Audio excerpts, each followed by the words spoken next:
हुण मैं हमदो नात वास्ते दावत देवांगा मोहतरम भाई सुलेमान बिन फौजी लियाकत साहब नूं कि आउण और अपनी मिठे जे अंदाज अंदर नाते रसूल मकबूल सुना। अस्सलामु अलैकुम वरहमतुल्लाहि वबरकात। साडा नबी सानू जान तो प्यारा जिन्नू सारा जग जाणदा। साडा नबी सानू जान तो प्यारा ते जिन्नू सारा जग जाणदा। मोमना ते अल्लाह ने एहसान फरमाया है, मोमिना ते अल्लाह ने एहसान फरमाया है। अल्लाह दी सो अल्लाह दे कुरान विच आया अल्लाह पाक दा एहसान लोगो सारा ओ जिन्नू सारा जग जाणदा।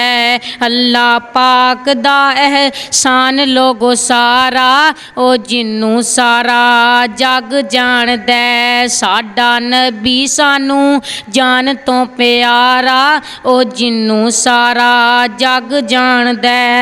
खत्मे नबूवत दा ताज लेके आया है, खत्मे नबूवत दा ताज लेके आया है। गया है महराज ते नमाज लेके आया, गया फलेकां ते गया फलेकां ते रब दा प्यारा ओ जिन्नू सारा जग जाणदा।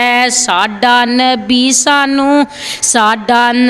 सानू जान तो प्यारा ओ जिन्नू सारा जग जाणदा।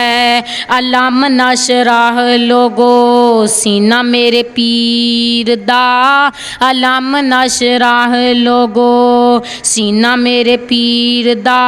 वद कस्तूरियों पसीना मेरे पीर दा।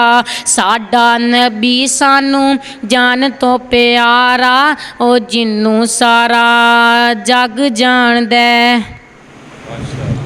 माशाअल्लाह ये सन नाते रसूल मकबूल पेश कर रहे भाई सुलेमान बिन फौजी लियाकत साहब।